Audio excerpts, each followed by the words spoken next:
Robert Lawrence Stein. You might know him as R.L. Stein.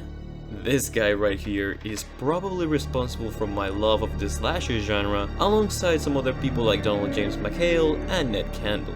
You see, I was kind of a chicken when I was little when it came to horror media in general, but I always had a certain fascination with it. For example, I distinctly remember my cousin playing RE3 Nemesis and being too scared to look at the screen, yet somehow I find myself stuck there, as if there was something that kept pulling me from leaving that room dimly lit by that old CRT TV. I felt much safer and happy watching something like Eureka's Castle, for example, but whilst that felt much more safe and tame in comparison, a part of my young, easily scared self felt unchallenged.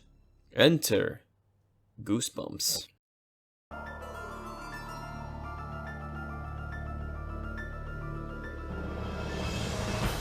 I don't think it's or its Nick counterpart in any introduction whatsoever, but both shows gave me that quirky, eerie excitement I couldn't really muster the courage to partake with something like The Tale of Raccoon City Survivors. I really loved those two shows growing up back in the day, and even then, without me even realizing it, they were sort of shaping a very unique craving in my being that later in my adult life will be satisfied by a genre I now, sadly, have a hard time finding someone else to enjoy with. But I digress. See, thanks to jovial Bob Stein, and yes, that's one of the many names RL has gone by, bananas, I know. From my early years, I started to fall into the rabbit hole that was the horror genre. And there was something about the feeling of something spooky, something terrifying, just lurking in the dark. The mystery of what is out there and how to overcome it. One of the main reasons why I love survival horror games, which is a story for another day. You see, being a fan of horror, particularly of games that have a little bit more than just jump scares, and the wonderful genre of slasher movies, the pitch two of my best friends gave to me when they were recommending me Fear Street was rather simple, yet 100% effective. One of them said, and I recall, the very beginning of the movie feels a lot like Scream 1, which by the way happens to be one of my favorite horror movies of all times. Thus, I proceeded to binge all three of the Fear Street movies pretty much in one go, and I was once more taken back to those good old days of goosebumps and scares, entertained by the killers and psychos, and rooting for the characters I found so likable to survive until dawn. But you know what I find even more fascinating than the fact that the Stephen King of children's literature creating a Sesame Street-esque show back in the 90s? The fact that this trilogy of movies are actually the first time an RLIP ever dipped into an R-rated territory. Especially consider the camping nature of the original novel series. What, that not shocking or impressive enough for you? Well, what if I told you that these three movies are actually not the first time the Fear Street books have ever been adapted?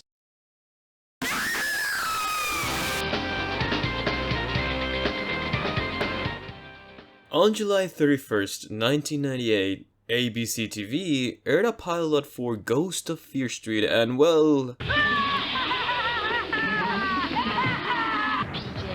This won't hurt much. It's pretty much everything you'd expect from RL back in the 90s. I mean, I loved every second of it ironically after watching the modern trilogy, but, well, CGI skeleton opening, bad. In any case, this is a more accurate depiction of Eric Avaby's original novels, which feature teenagers who were a bit older than the type of character usually featured in its youngest sibling pages in the town of Shadyside, where they will encounter the supernatural, as well as your everyday friendly neighbor psychopathic murderer. Now yes, the movies are quite different from the books indeed, which is due also in no part thanks to a certain Lee Janiak. After doing some research, not only did I find this woman and some of her previous works fascinating, but also realized how much of the new trilogy of Fear Street we actually owe to her. In an interview with the website Radio Times, Janiak opened up about the movies themselves and the challenges of creating something that was faithful to the books she loved so much, but at the same time, something new with a bit more of edge.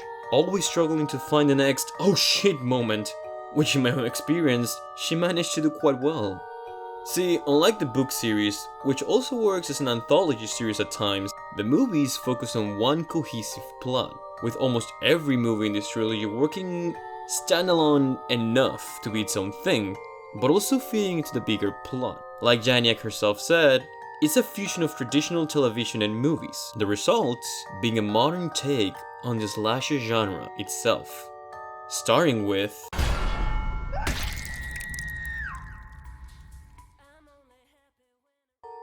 Now, right from the get-go, we start with a scene that I could have swear I saw somewhere else. This was the very first time I realized I was seeing something different, something similar enough that felt familiar, but with an added je ne sais quoi. You see, the fact that we get the, at this point in the story's killer revealed, only for him to be swiftly dealt in a fashion that tends to be rather inefficient in most slashers, is the first instance of this trilogy playing with our expectations and what you think will happen. Sometimes, like on this scene for example, it works really well. And others, well, not so much in my humble opinion.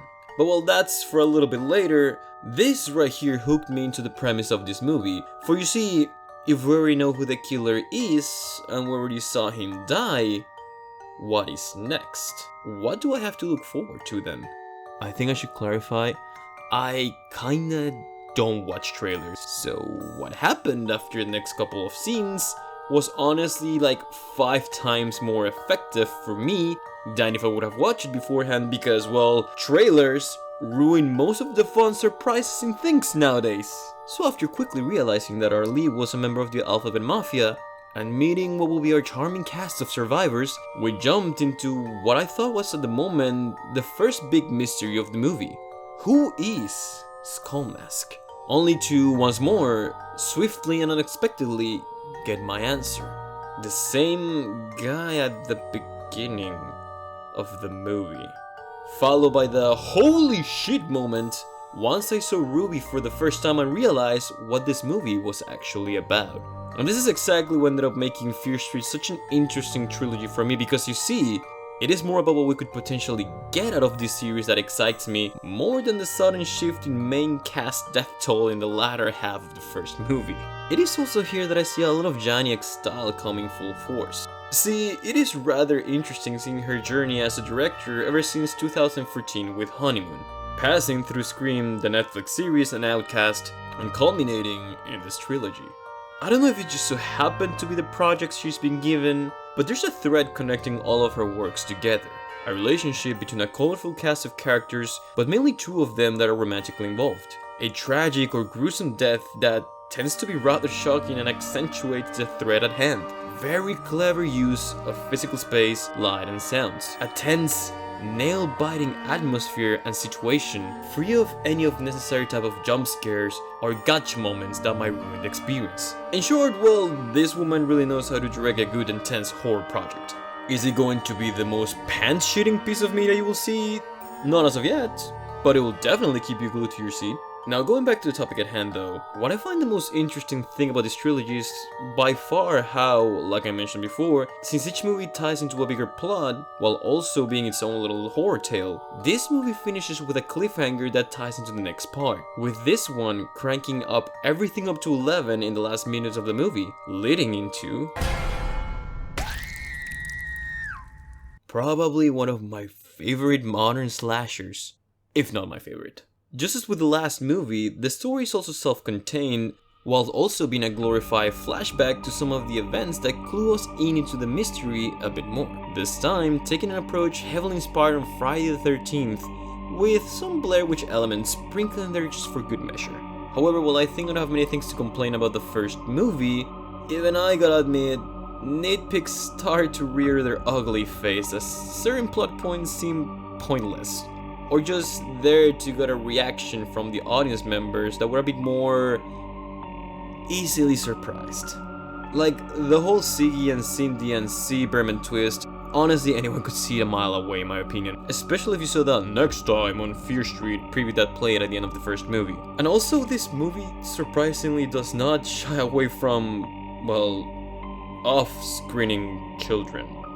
Like 12 to 14-year-old kids, which can definitely trigger a red flag for some people. And it's not very well explained how Berman survived on this movie by the end, but honestly, on the grand scheme of things, these are but minute details compared to all the things this movie does right. The amazing acting from our superstar, the fun and shockingly large body count, to even the bits and pieces we get from the mystery, as well as more of the wonderful and charming killers we saw in the first movie, 1978 is just more of what we got from 1994, but elevated to the max, heavily wearing its inspiration in its sleeves. Like, the moment the characters went to Sarah Fierce's cabin gave me massive Blair Witch vibes, or how Tommy Stater's slow build-up as a Jason Voorhees standing was so masterfully done, to even the way some of the characters interact with each other are some of the many examples of why this movie works so well. It is hard to talk about it in detail, but this movie basically has some of the most gut-wrenching deaths in the series. All of this leading up to a clever callback from the very first movie, and a pretty shocking cliffhanger once more, leading up to... Cute. Now, this is the one movie to have both the most interesting concepts and clever reversals of expectations, but also the one that falls flat the most in many areas as well. And unlike last time, these are not nitpicks, but problems I feel this movie actually has. For starters, well, this movie's slow. And like, with how good the pacing was with the other two movies, it is very jarring to see them once more trying to set up a whole new setting and cast for the third time, while at the same time reusing all of the actors who are pretty much just colonial era stand-ins. The argument can be made also that by this point, the whole new cast, new killers, new setting spiel is just running a little thin. But the fact that this is pretty much the answer arc of Fear Street makes you want to know more of what happened. You can't wait to see what is all leading up to, which in tandem makes the slower pace feel just that much draggy. It is not to say that the New World inspired 1666 that is honestly never not gonna be adorable. It is not to say that this movie is not good. No. It has a lot of amazing moments. It also surprisingly managed to topple the infant body count from the last movie in a more visual and horrid way, as well as doing a fantastic job with its set design, leading to two major twists. One, just as with Berman surviving, being the killer's identity, which once more, I feel I could have seen a mile away, even though it builds up the main character of 1666 as a complete badass in my eyes. But also the fact that all of the 66 or so minutes of this movie, cute, lead up to, well... This is a rather shocking turn of events for me because, well, it was such a fun, cute detail they didn't really need to put in, but added so much more to the experience, and, you know, let me tell you, this last part, oh my god, I just can't. Callback from previous movie with a character that appeared in a brief scene becoming a surprising ally. All of the characters are doing a pretty crazy plan that could potentially backfire, and my god, it does. Having everyone do something significant in order to overcome the threat. A satisfying conclusion to the villain and the evil, bringing back elements in a different light, making us see moments in the previous films in a different way. A fucking battle royale featuring some of the most crazy looking maniacs I've seen in a while. 1666 as its own could have fallen short, but when paired up with 1994, ended up adding up to the mystery by giving us all of the answers we were looking for, while in a way sacrificing the concept of these movies working in as a standalone.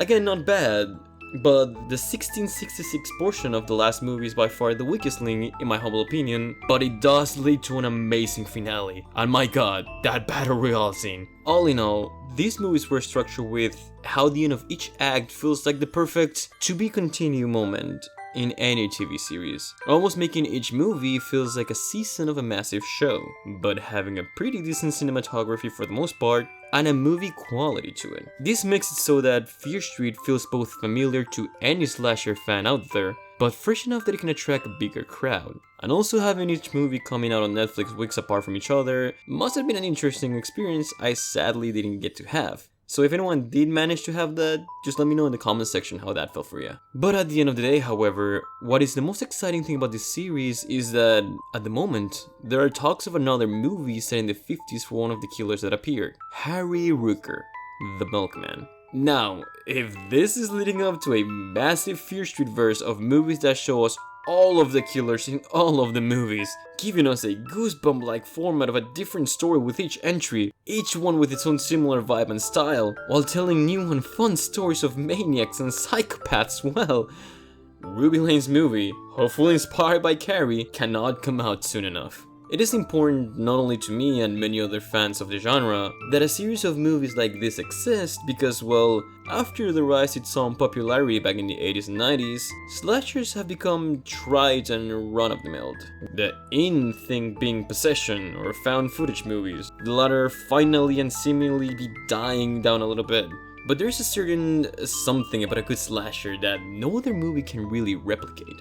The charisma of a deranged killer that is human, or well, something akin to that nature. Making mincemeat of a cast of quirky, and sometimes stab-deserving characters is by nature a fun and entertaining concept in and of itself.